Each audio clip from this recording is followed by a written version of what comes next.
하고 있는 이 세상 사람들에게 천국 지옥 이야기하면 인간 지식과 과학이 이렇게 발달된 시대에 그런 이야기를 하느냐면서 이상한 사람 취급할 겁니다. 여러분 주변 사람들에게 한번 천국 지옥 이야기하면서 예수 믿으라 이렇게 얘기하면 어떻게 반응합니까? 그러나 이 땅에 살았던 모든 영혼들, 살아가고 있는 모든 영혼들은 한 사람도 예외가 없이 이 땅에서의 시간이 다하면 육체에서 영혼이 떠나 영혼의 세계인 천국과 지옥으로 들어가게 됩니다. 천국과 지옥 관련해 가지고 우리나라에서 설문조사를 하나 했는데 제가 좀 충격을 받았어요.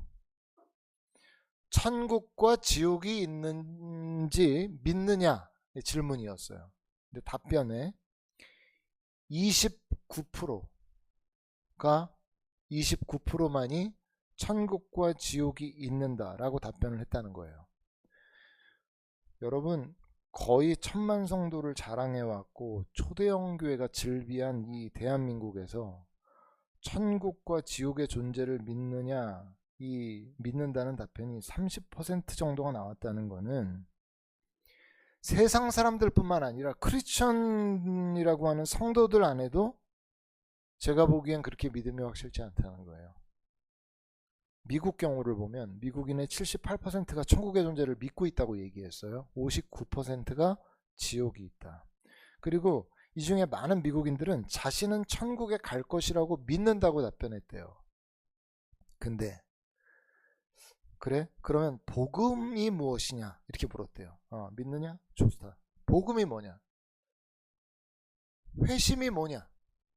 이렇게 물었는데 이 질문에 대해서는 사람들이 명확하게 답변을 또 못했다는 거예요.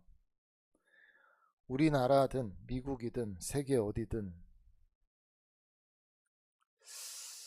오늘날 현실을 살아가면서 다가올 영혼의 때에 대해서 정말 제대로 준비하면서 살아가고 있는 사람들이 얼마나 있는가? 이게 질문하지 않을 수가 없어요. 제가 여러분에게 여쭤볼게요. 여러분은 영혼의 때 준비되어 있습니까? 복음이 뭡니까? 여러분, 하나님이 여러분에게 복음이 뭐라고 생각했느냐? 이렇게 물으신다면 어떻게 답변하겠어요? 여러분에게 회심이 뭐냐라고 물어봤다면 뭐라고 답변하겠어요? 하나님의 구원 방식은 우리 인간의 지혜로 생각할 때는 참 어리석어 보이는 방식이에요. 여러분 잘 들어보세요.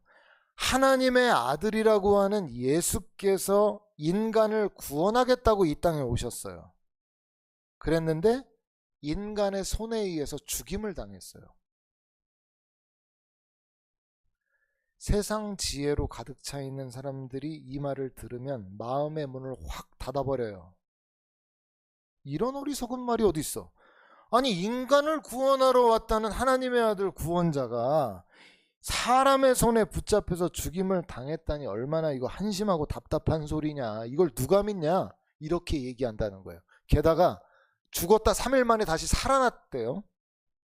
아예 마음을 닫아버리죠. 인류 역사 가운데 죽었던 사람이 다시 살아난 존재가 있냐? 그리고 외면해버려요. 세상을. 그런데 하나님께서는 그 세상 지혜로는 어리석어 보이고 안 보이는, 그러나 진정 하나님을 향해 겸손하고 가난한 마음을 가진 자들에게는 보이는, 그래서 이 십자가가 비밀이라고 하는 거예요. 비밀. 하나님의 비밀 그리스도. 왜? 내가 지혜 있어? 나 똑똑해? 지혜로워? 이런 사람들에게 안 보여요. 복음이. 예수 그리스도가 안 보여. 구원자임이.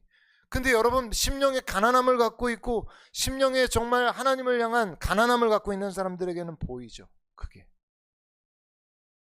그래서 하나님의 지혜라고 하는 거예요. 여러분 그래서 복음은 한마디로 뭐라고요? 한마디로 말하면 복음은 예수 그리스도예요. 두 마디로 하면 뭐예요? 예수 그리스도의 죽으심과 부활이에요. 세 마디로 하면 뭐예요? 예수 그리스도의 죽으심과 부활을 믿는 것이에요. 그게 복음이에요. 근데 여러분, 이 복음이 머리로 이해되는 정도가 아니라 마음에 믿어지기 위해서는 관문이 있거든요. 그걸 통과해야 돼요. 그 관문이 뭡니까? 예수님을 믿는 믿음을 그냥 내가 이해했어요, 내가 알아요 라고 말한다고 되는 게 아니에요. 믿어야 되잖아요. 믿는 데까지 내려오는데 관문이 있다니까요. 그 관문이 회심이라는, 회개라는 관문이에요. 실제로 십자가를 통해 예수님을 제대로 만나지 못한 사람은 자기의 죄를 볼 수가 없어요. 교회를 아무리 오래 다녔다고 해도 반드시 이 순간이 있었어야 돼요. 회심, 회개의 순간이. 아니면 그냥 교회만 왔다 갔다 한 거예요. 여러분은 예수님께서 정말 나의 죄 때문에 죽으셨다는 사실 때문에 너무 가슴 아파하고 통렬한 회개를 해본 적이 있나요? 여러분 개인적으로? 저건 정말 내 죄 때문이었구나 라는 것 때문에 두려움을 느끼고 너무 고통스러워하면서 이건 내 죄 때문이었잖아 라고 여러분이 그렇게 괴로워했던 시간이 있어요? 반드시 이 시간이 있었어야 돼요. 반드시 내가 하나님 앞에 얼마나 끔찍한 죄인인가라는 것을 내가 하나님 앞에서 두려워하고 슬퍼했던 순간이 반드시 있었어야 돼요. 그 순간이 있어야만 내가 진정 십자가가 나의 십자가가 되는 것이고 그 믿음이 나의 믿음이 되는 거예요. 근데 그 죄가 내 죄도 아니고 내가 심각한 죄인이라고도 깨닫지 못하는 사람들은 그런 사람들에게 하나님은 저 멀리에서 그냥 내가 필요할 때 도와주는 절대자에 불과해요. 그래서 여러분, 이 복음을 깨닫고 믿는 일과 진정 자기가 죄인됨을 깨닫고 회개하고 회심하는 일이 일어나지 않으면 그 사람은 천국에 갈 수 없어요. 준비가 안 된 거예요. 준비가 안 된 거예요. 나 들었어요. 이해했어요. 아니요. 이해는 누구나 할 수 있어요. 근데 여러분, 그걸 듣고 믿으려면요, 그 예수 그리스도의 십자가의 부활 사건이 바로 나의 죄 때문임을, 나의 죄인됨을 발견하고 내가 그 앞에서 통렬한 회개를 해야 된다고요. 여러분, 고린도 교회가, 우리 지금 고린도 전서를 이제 묵상하게 되는데 정말 은사가 풍성했던 교회예요. 은사 영어로 기프트예요. 하나님 성령께서 주시는 기프트가 풍성했던 교회가 고린도 교회예요. 그래서 아마 오늘날 우리 이 한국 교회 중에 이런 고린도 교회와 같은 교회가 있잖아요. 그러면 우리 모두가 다 아마 저 교회는 정말 하나님의 뜻에 합당한 교회, 너무 능력 있는 교회라고 말했을 법한 교회예요. 실제로 그랬을 거예요, 아마. 근데 여러분, 이 고린도 교회 성도들이 십자가의 도, 예수 그리스도의 복음을 제대로 깨닫고 온전히 붙잡고 있지 못했어요. 사탄 마귀가 그들의 그 견고한 믿음을 막 흔들기 위해서 여러 유혹과 공격을 해온 거예요. 제일 먼저 이들에 대해서 그 복음에 머물러 있지 못하도록 흔들었던 첫 번째, 그게 무엇이었냐면은 예수 그리스도의 복음이 아니라 복음을 전하는 사역자들을 숭배하게 만드는 거예요. 그래서 본문에 나오잖아요. 나는 바울 목사님을 따라요. 나는 아볼로 목사님을 따라요. 나는 베드로 목사님을 따라요. 이렇게 파가 나뉜 거예요.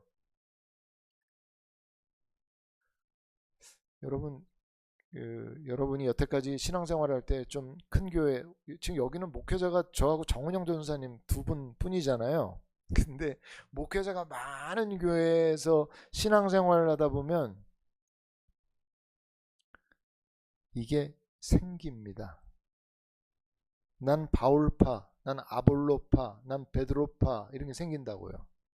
그냥 저 목회자가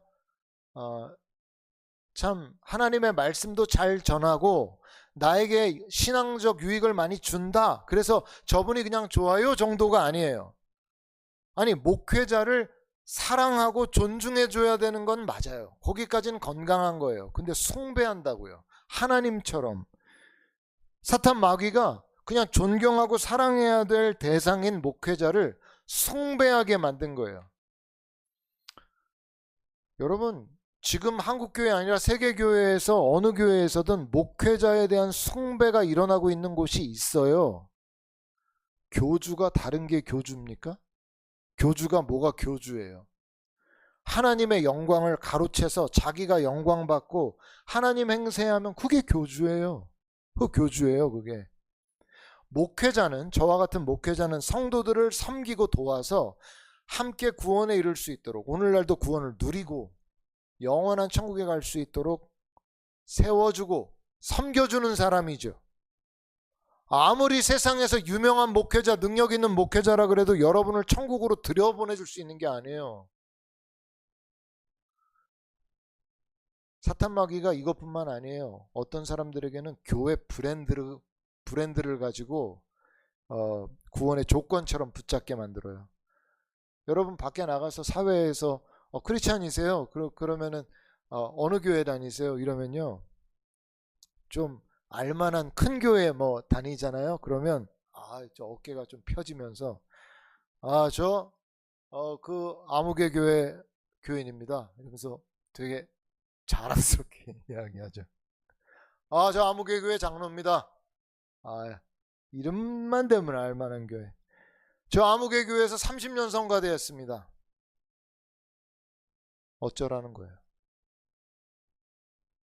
미안한데 어쩌라는 거예요? 그 교회를 다닌다는 것이 그 사람을 천국으로 인도해 줍니까? 천만의 말씀이에요. 어떤 사람 그래요? 저한테 세례 준 목사님이 그 목사님이에요. 그 목사님이 저에게 세례를 줬어요. 이게 고린도 교회 자랑거리였다니까요. 지금 바울이 말하잖아요. 내가 그리스도와 가이오 외에는 내가 세례 안 주고 천만다행이다. 내가 왜 이 얘기 했겠어요, 바울이? 얘네 나 모르네. 나 저 바울한테 세례 받았어. 그럼 사람들이 그게 뭐 이래야 되거든요. 근데 야 바울한테 세례 받았대. 바울 목사님한테 세례 받았대. 이게 자랑거리였던 거야. 그러니까 받은 사람도 자랑거리고 다른 사람들한테는 부러움의 대상이었던 거예요, 이게. 그러니까 바울이 여기 얘기하는 거예요. 나 그리스도와 가이오 외에는 내가 세례 안 베풀지 않은 거 내 천만다행으로 여겨. 나의 이름으로 세례 받았어? 바울이 너희에게 구원을 주냐? 이러면서 막 얘기를 했던 거거든요. 네? 저 아무개 목사님한테 제자 훈련 받았습니다. 미안한데 어쩌라는 겁니까? 그래서 저 아무개 목사님하고 친해요. 당신이 그 목사입니까?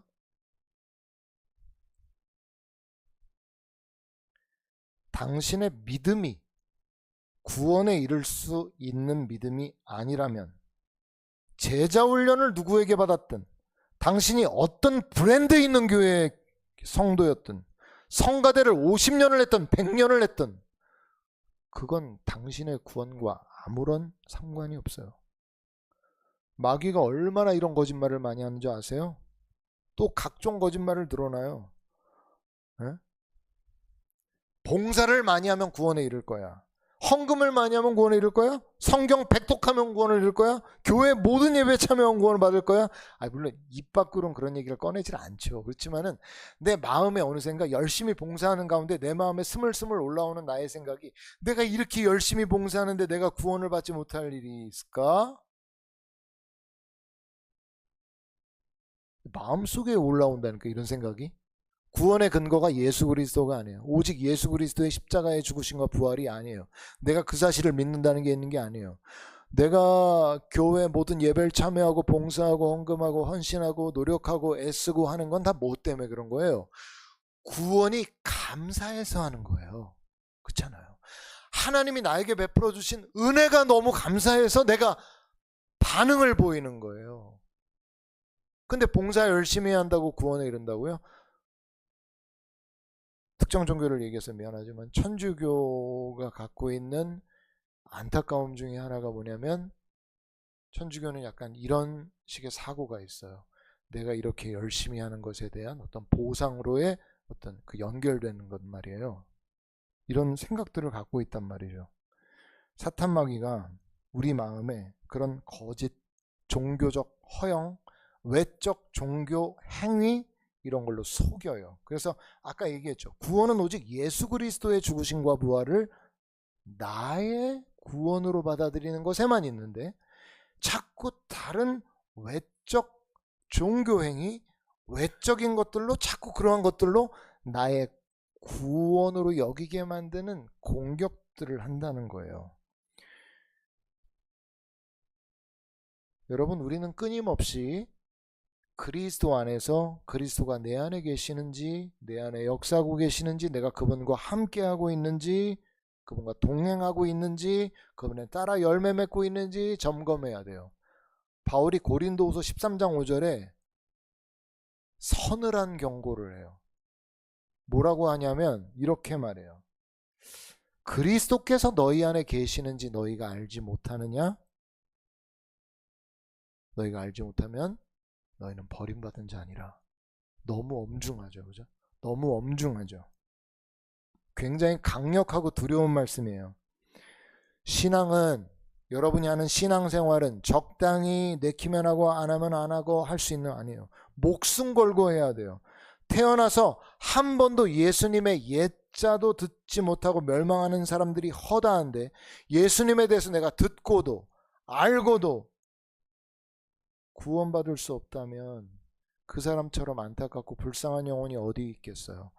여러분의 구원을 잘 점검해 보세요.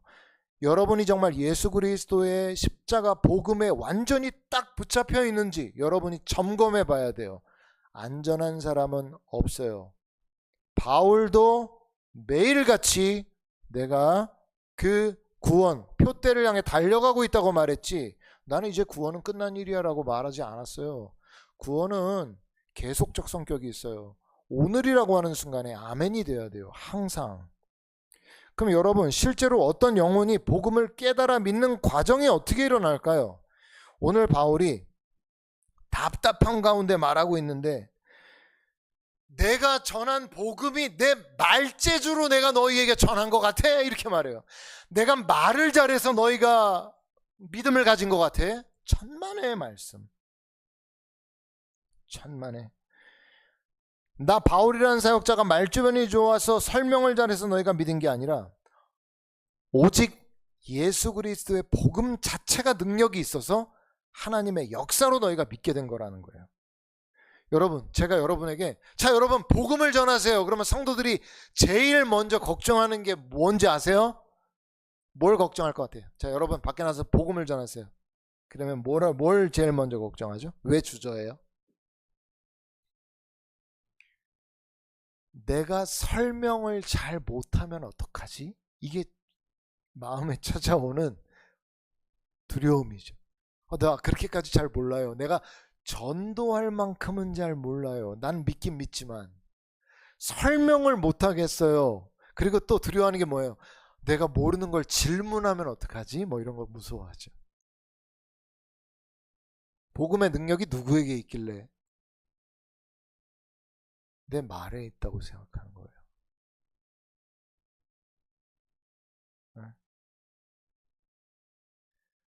근데 오늘 바울이 말하잖아요.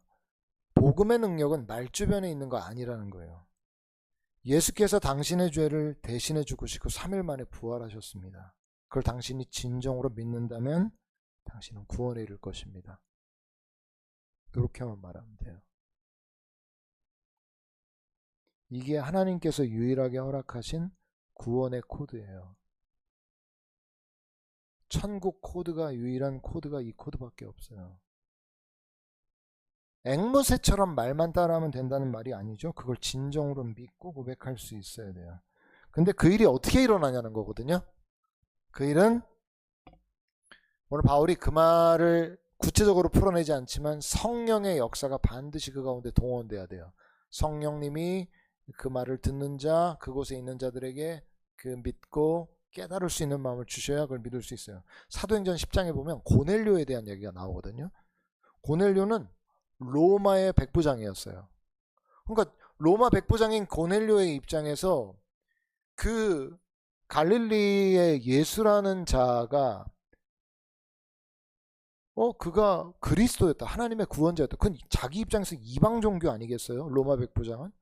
그 로마 백부장은 그리고 자기가 점령하고 있는 나라의 자기는 관리이기 때문에 스스로 자기가 더 높다라는 인식을 가질 수 있어요. 어떻게 자기의 속국에 있는 그 예수라는 인물이 하나님의 아들이었다는 사실을 믿습니까? 그건 쉬운 일이 아니잖아요. 복음을 잘 몰랐어요. 그런데 하나님께서 베드로로부터 복음을 전해 듣게 하시죠. 근데 고넬료는 마음 심령이 가난한 사람이었어요. 베드로의 설교를 듣는데 본문에 보면 성령께서 베드로의 설교를 듣는 모든 사람들에게 임하였다는 거예요. 그래서 믿어지는 역사가 나타나죠. 그래서 복음은 결코 인간의 지혜로 듣고 깨달아지는 게 아니에요. 그 놀랍게 하나님의 역사로만 믿어져요. 그게 성령님의 역사가 임해야만 믿어지고, 성령의 역사, 복음의 역사를 받아들이기 원치 않는 그런 육적인 사람들에게는 복음이 들어갈 수가 없어요. 아무리 설명을 잘해도. 고린도전서 2장, 우리가 아직 보지 않았지만 2장 14절에 보면 육에 속한 사람은 하나님의 성령의 일들을 받지 아니하나니 이는 그것들이 그에게는 어리석게 보이며 또 그는 그것들을 알 수도 없나니 그러한 일은 영적으로 분별되기 때문이라 라고 말씀하고 있어요. 여러분, 그리스도의 복음과 성령의 역사는 함께 간다는 걸 알아야 돼요. 어떻게 예수를 믿는데 성령의 역사가 없냐? 그럴 수 없다. 여러분, 그 송은이 씨 아시죠? 개그우먼 송은이 씨. 송은이 씨가 어떻게 예수님 믿게 됐는지 그 스토리 들어보셨어요? 이 송은이 씨가 예수님 믿는데 역할을 해준 분은 처음엔 최강희 씨였어요. 최강희 씨가 언니 교회 가자, 언니 교회 가자. 근데 송은이 씨가 이렇게 전도하는 사람들에 대해서 굉장히 아주 그 반감을 강하게 갖고서 끄지라, 절로 가라, 나와라 이랬대요. 최강희 씨가 아무리 언니 교회 가자 그래도 나와 아, 듣기 싫어 이러면서 계속 이렇게 한 거예요. 근데 어느 순간 송은이 씨가 이렇게 있는데 궁금하더래. 교회, 하나님. 그래서 최강희 씨한테 딱 그런 거예요. 야, 나 갑자기 교회가 궁금하다. 너 한번 갈 때 나도 좀 데려가라. 그래서 이제 최강희 씨가 송은 씨를 데리고 교회를 갔어요. 근데 그 큰 교회가 아니고 시장통에 있는 상가 2층에 있는 교회였대요. 예배를 드리려고 둘이 갔는데 그날 예배가 없었대. 그러니까 이제 송은희 씨는 스케줄 빼갖고 교회를 가겠다고 갔는데 그날 예배가 없는 거예요. 그러니까 이제 최강희 씨는 눈치만 이렇게 보고 송은희 씨 화가 나 있고 그랬는데, 마침 그 안에 우리 목장 모임 같은 모임이 있었어요. 들어보니까 들어와라 그랬대요. 오세요. 이렇게 들어오세요. 그래서 이제 목장 모임을 하는데 거기에 이제 최강희 씨하고 송은희 씨가 앉아 있었던 거죠. 근데 얘기를 나누는데 처음에 자기는 내가 연예인인데 지금 여기에 이 사람들 모여있는데 앉아가지고 이렇게 앉아있는다는 것 자체가 좀 그냥 이 사람들이 나를 좀 너무 신경 쓸 것 같고 나에 대해서 막 이렇게 관심 갖고 이러고 막 부담되고 이랬는데, 거기 앉아있었던 사람들이 전혀 송은희 씨한테 관심이 없고 자기들 얘기를 그냥 나누더래요. 근데 그 나누는 얘기가 그 시장통에서 막 장사하면서 겪은 뭐 힘들었던 얘기, 어려웠던 얘기, 살면서 그 팍팍한 삶의 내용들을 그냥 얘기를 나눈 거죠. 얘기를 나눴는데 그 얘기를 듣는 송은희 씨의 마음에 성령의 역사가 임한 거예요. 얘기를 듣는데 눈물이 그렇게 터져가지고 그냥 한 방울 뭐 이렇게 눈물이 나는 게 아니라 눈물이 멈추지 않고 계속 눈물이 나더라는 거예요. 너무 이 사람들한테 막 어째 할 바를 모를 만큼 눈물이 막 나더라는 거예요.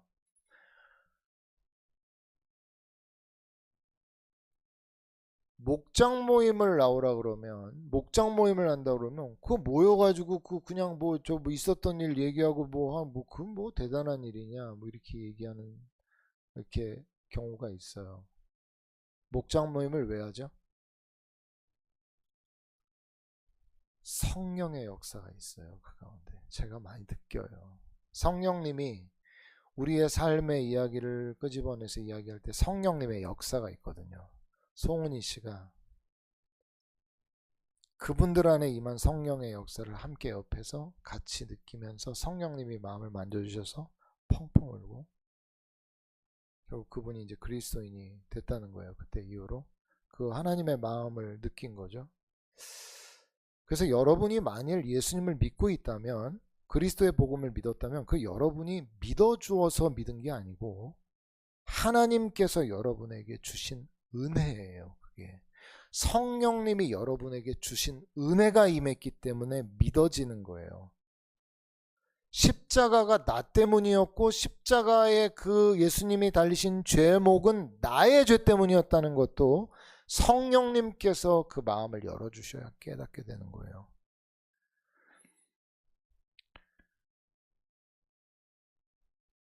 존 웨슬리라는 사람이 있는데, 이 사람이 옥스퍼드 대학 시절에 경건단체인 홀리클럽을 조직하고 성경 공부를 열심히 했고 미국 선교사로 자원해서 나갈 만큼 열정이 대단했어요. 근데 막상 자기에게는 구원의 확신이 없었어요, 웨슬리는. 근데 미국으로 향하던 배에서 이제 큰 풍랑이 임하게 돼서 죽게 된 거예요. 저도 배 타는 거 되게 싫어하는데 웨슬리가 막 죽음의 공포에 막 거기서 막 시달리고 있는데 어린아이에서부터 어른까지 한 무리가 그 풍랑에 배가 막 흔들리고 있는데 평안하게 찬송을 부르고 있는 거예요, 한 무리가. 그 웨슬리가 그 막 죽을 지경이 돼가지고 그 사람들 보고 더 충격을 받은 거예요. 저 사람들은 뭐냐? 그리고 이제 그 상황이 잠잠해지고 그 사람들을 알고 보니까 그 사람들은 모라비아 교도들이었어요. 그래서 그 사람들 중에 이제 지도자였던 스판겐베르그라는 사람이 있었는데 너무 자기의 놀란 이야기를 하니까 그 사람이 웨슬리한테 물어요. 자, 이렇게 물어요. 하나님의 영이 그대가 하나님의 자녀라는 증거를 주십니까? 그대는 예수 그리스도를 아십니까? 그분이 당신을 구원하셨음을 믿습니까? 이렇게 연달아 질문을 했거든요. 근데 웨슬리가 뭐라고 답변하냐면 그분이 온 세상의 구주이심을 압니다. 그분이 저를 위해 죽으셨기를 바랍니다. 이렇게 전혀 확신 없는 대답을 했다는 거예요. 그러니까 십자가의 능력을 실제로 체험을 못한 거예요. 그리고 죄의 권세에 눌려 있었으니까 미국 선교가 잘 될 리가 있나요? 실패로 끝났어요, 미국 선교가. 그래서 귀국길에 그런 말을 남겨요. 나는 인디언을 회개시키려 갔는데 나를 회개시킬 사람은 누구냐? 나는 믿음이 부족하고 선교할 자격이 없는 사람이다 라고 하면서 눈물로 그 고백을 했다 그러는데, 근데 그 영적 고뇌를 이어가던 그 웨슬리가요 1738년 5월 24일 날 올더스게이트라는 거리의 한 기도회에서 누군가 루터의 로마서 서론 서문을 낭독하는 것을 듣거든요. 근데 거기에서 전환점을 맞이해요. 의인은 오직 믿음으로 살리라 라는 말을 딱 하는데 그 말이 이 웨슬리의 마음을 강타한 거예요. 구원을 위해서 내가 할 일은 예수 그리스도를 믿으면 되는구나. 예전에 몰랐겠어요? 예전에 그 얘기 안 들었겠어요? 수십 번, 수백 번, 수천 번을 들었겠지. 근데 그 순간에 드디어 웨슬리의 그 심령을 파고든 거예요. 주께서 나의 모든 죄를 거두어 가셨구나. 그래서 마음이 막 뜨거워지면서 속죄의 은혜를 경험해요. 나는 이제 오직 예수 그리스도를 믿음으로 구원받는다는 사실을 믿는다. 완전히 변화돼요. 여러분, 오늘날 이 역사가 여전히 일어나고 있어요. 성령께서 여전히 사람들의 심령을 여는 역사를 여전히 행하고 계세요. 내가 예전에 들었는데 아는 것 같지만 실제로 깊이 깨닫지 못했던 것들을 성령님은 마음을 열어서 깨닫게 해주세요. 오직 예수 그리스도의 십자가 죽으심과 부활, 그것이 나의 것이다. 내가 믿기만 하면 된다는 걸 계속해서 깨닫게 해주시죠. 지난번에 나눴지만 우리가 후원하고 있는 한 선교지 한 형제는 꿈에서 예수님을 경험하는 기적도 체험하고 있죠. 여러분, 제가 아까 서두에 말씀드렸죠. 여러분 오늘 밤 죽는다면 여러분은 천국에 갈 수 있습니까? 확실합니다. 그런 믿음이 있어요? 잘 모르겠는데요 싶어요. 성령님이 오늘 여전히 여러분에게 역사해 주시길 원하고 계세요. 마음을 열고 그분을 한번 받아들여 보세요. 그분은 여러분 마음 안에서 많은 일들을 행하기를 원하고 계신다고요. 여러분, 그러면 이제 우리가 알게 되는 게 뭐예요? 우리 중에 부하거나 가난하거나 지혜가 있거나 없거나 우리의 어떠함 때문에 구원이 주어지는 게 아니라 오직 구원은 누구로부터 오냐면 하나님으로부터 오는데 예수 그리스도의 십자가 죽으심과 부활을 믿는 믿음으로 오는 거예요. 근데 고린도 교회가 왜 분열됐죠? 아까 말씀드렸죠? 사람을 높이고 은사를 높였기 때문에 그래요. 그것들은 그들이 영적 우월감을 가질 어떤 근거도 없는 것들인데 그런 거에 마음이 빼앗겨서 권력 다툼을 한 거죠. 그래서 바울이 10절에 계속해서 반복해서 하는 말이 뭐예요? 같은 말을 하기 원한다. 같은 마음을 갖기 원한다. 같은 뜻을 갖기 원한다. 계속 말하죠. 그들을 같게 만든 게 뭐예요? 예수 그리스도예요. 그들은 다 다른 사람들이에요. 여러분, 지상의 교회 중에 똑같은 사람들이 모여있는 교회는 한 교회도 없어요. 다 다름을 갖고 있어요. 네? 지식 수준, 경제 수준, 성향, 관심사 모든 게 다 달라요. 쌍둥이도 처음에 보기에나 닮았지 지내다 보면 이 두 사람이 왜 이렇게 다른가를 여러분 알게 돼요. 여러분, 이들에게 정말 중요한 건 눈에 보이는 다름이나 차이를 분열의 이유로 내세울 게 아니라 복음 안에서 서로의 다름을 사랑의 열매로 품어낼 수 있는 열매가 필요해요. 십자가는 결코 인간의 지혜를 자랑하지 못하게 해요. 결코 인간의 능력을 내세우지 못하게 해. 십자가 아래 동일한 자리에 우리를 둔다고요. 우리가 하나님 앞에서 얼마나 끔찍한 죄인이냐를 드러낼 뿐이에요. 제가 여러분 다 목자하기를 원한다고 그랬죠. 리더하기를 원한다고 그랬잖아요. 왜요? 신앙 성장이 성경 공부로 되는 게 아니에요. 물론 필요하지만. 그럼 뭘로 돼? 잘 생각해 보세요. 권투 선수를 여러분이 하고 싶어요. 그래서 여러분이 계속 TV 앞에 앉아서 권투 경기를 계속 보고 있어요. 그런다고 여러분이 권투 선수가 됩니까? 링 위에 올라가야 될 거 아니에요. 그죠? 상대방 선수의 주먹을 피해보기도 하고 맞아보기도 하고 때려보기도 하고 헛방을 쳐보기도 해야 될 거 아니에요. 내 체력이 얼마나 되는지도 알아야 될 거 아니에요. 경기에 뛰어봐야 알죠.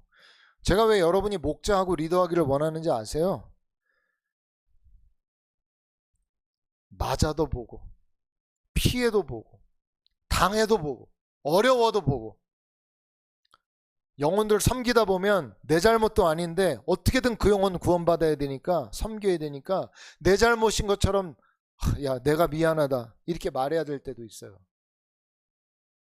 목원들 섬기느라 4시간 다 빼서 물질 다 해서 내가 도와주는데 고마워하기는커녕 당연하게 여기고 진짜 없는 돈에 돈 털어서 밥도 사주고 뭐도 사주고 뭐 하면서 섬기는데 그 사람들이 좋아지는 줄 아세요? 아니에요. 자기가 좋아져요. 왜? 영혼 섬기다 보니까 진짜 힘들거든요. 애매한 고난 당해야지. 섬기면서 억울한 일 당해야지. 괴로운 일 겪어야지. 고통 겪어야지. 그러면서 조금 예수님이 이러셨겠구나 하는 마음이 조금 공감되는 거예요.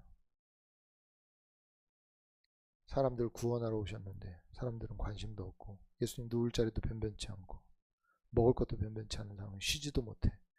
영혼들은 예수님 모함하고 공격하고 예수님 진짜 억울하셨겠구나. 진짜 괴로우셨겠구나. 영혼들 섬기면서 크는 거예요. 받기만 하는 사람은 못 커요. 어린애예요 그냥. 그러니까 나랑 다른 사람도 그냥 섬겨보고 복음 한 숟갈 떠먹이기 위해서 고생도 좀 해보고 내가 사회였다면 저 사람한테 아쉬운 소리 할 이유도 없고 말도 안 걸 텐데 그렇게도 좀 해보고, 같은 말 같은 마음 같은 뜻 품기 결코 쉽지 않아요. 나랑 다르면 금세 선 긋는 게 사람의 죄성이에요. 쟤 나랑 스타일이 안 맞아. 쟤 나랑 스타일 안 맞아. 다 선 긋고 그러고 싶어 하는 게 우리야. 어떻게 같은 마음 같은 뜻 같은 말을 합니까? 다 다른데. 복음을 아니까 그렇게 할 수 있는 거예요. 복음을 아니까. 그게 주님이 꿈꾸신 교회예요. 주님이 꿈꾸고 있는 교회는 그런 교회예요. 그런 걸 같이 꿈꾸는데 어떻게 분열과 분쟁이 있을 수 있어요? 있을 수가 없죠. 저는요, 분명히 믿고 있는 거 하나 있어요. 저 사람이 복음을 믿는 사람이냐 확실히 알 수 있는 증거. 그게 뭔지 아세요? 사랑하는 법을 배웠느냐, 용서하는 법을 배웠느냐, 이거 보면 알 수 있어요. 규장 아시죠? 기독교 출판사 규장 대표인 여진구 대표가 심근경색으로 6시간 동안 심정지가 왔던 어려움을 겪은 적이 있어요. 그때 영적 체험을 했대요. 두 천사가 자기를 연행하듯 이렇게 끌고 가더래. 딱 느낌이 하나님 앞에 간다는 느낌이 딱 들더래요. 그때 여진구 대표가 계속 여태까지 배웠던, 교회에서 배웠던 구원 공식을 되뇌었대. 예수님은 나의 죄를 대신해서 십자가에 못 박히고 3일 만에 부활하셨습니다. 그리고 난 그 사실을 믿습니다. 그래, 이걸 확실하게 믿었다고 얘기해야 되겠다. 이러면서 막 갔다는 거예요. 끌려가면서. 근데 갑자기 하나님이 다른 걸 물어보면 어떡하지? 이런 생각이 딱 들더래요. 그래서 긴장하면서 옆에 있는 그 천사한테 물어봤대요.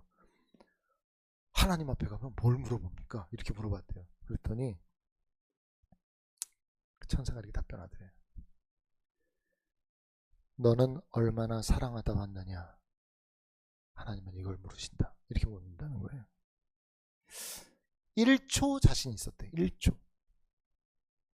근데 바로 두려움에 빠졌대. 왜냐면 돌아보니까 이 여진구 대표가 자기한테 호의적이고 잘해주는 사람들한테는 사랑을 베풀었대. 문제는 자기를 어렵게 만들고 날 욕하고 출판사를 욕하고 막 이런 사람들에 대해서 배로 미워하고 배로 싫어하고 막 더했다는 거야. 근데 사랑하다 왔느냐라고 만약에 물으시면 나 답 못하겠는데? 이런 생각이 딱 들더라는 거예요. 그래서 어린아이처럼 주저앉아가지고 때를 썼대요. 한 번만 다시 기회를 달라고 그러면서 막 때를 썼대. 내가 기회를 주세요. 기회를 주세요. 그랬는데 그분 표현에 이래요. 갑자기 화면이 바뀌면서 세상의 그 상황이 오디오가 온이 됐대. 의사가 막 다급하게 얘기하는 소리가 귀로 들어오는데, 자 마지막 기회야. 이번 스텐트 실수하면 끝이야. 잘 잡아. 그러면서 이분이 계속 떨고 있었대요. 몸을. 그래갖고 이거를 시술을 못하고 계속 있었는 모양이에요. 마지막이야. 막 그러면서 이제 그 얘기가 오디오가 들어오더래. 그래서 거기서 오디오가 들어오고 시술이 다행히 잘 돼가지고 살았다는 거예요. 그분 책 냈거든요. 막내 아들 뭐 왔어요인가 뭐 책을 냈어요. 제가 그분 얘기 듣고 개인 간증이라 뭐 저거를 얼마나 믿을 수 있어. 근데 그 중에 한마디는 진짜 믿을 만한 말이다라는 걸 제가 동의했어요. 그 뭐냐면 하나님 앞에 가면 뭘 물어요? 사랑하다 왔느냐? 저 그렇게 물어볼 것 같아요. 복음을 앵무새처럼 예수 그리스도의 십자가의 부활을 내가 나 때문임을 믿습니다라고 앵무새처럼 얘기한다고 그게 된다면 얼마나 쉽겠어요. 복음을 믿는 것의 증거가 뭐냐면 나에게 죄 짓는 자, 나에게 잘못하는 자, 나를 어렵게 하는 사람을 어떻게 대하는 데에서 증거가 나옵니다. 만만한 길이 아니죠. 좁고 협착한 길이고 천국 간다고 믿었다가 수많은 사람들이 마태복음 7장의 말씀처럼 이탈해서 지옥에 빠지고 말 거예요. 여러분, 십자가 복음을 가볍게 넘기지 마세요. 십자가 복음이 정말 여러분 마음속에 파고들었다면 여러분 삶이 바뀌게 돼 있어요. 예수님은 그런 분이에요. 예수님이 안에 들어오시면 그 사람을 바꿔버려요. 용서할 줄 아는 사람, 사랑할 줄 아는 사람으로 바꿔내요. 물론 속에서는 막 전쟁이 일어나죠. 그러나 분명히 하나님은 역사하신다고요. 십자가 복음이 여러분 앞에 지금 놓여 있어요. 고린도전서를 나누면서 복음에 대해서 나누고 있는데 이 복음을 흘려듣지 마시고 깊이 받아들일 수 있기를 바랍니다. 그런 우리 모두가 될 수 있기를 주님의 이름으로 축원드립니다. 기도하겠습니다.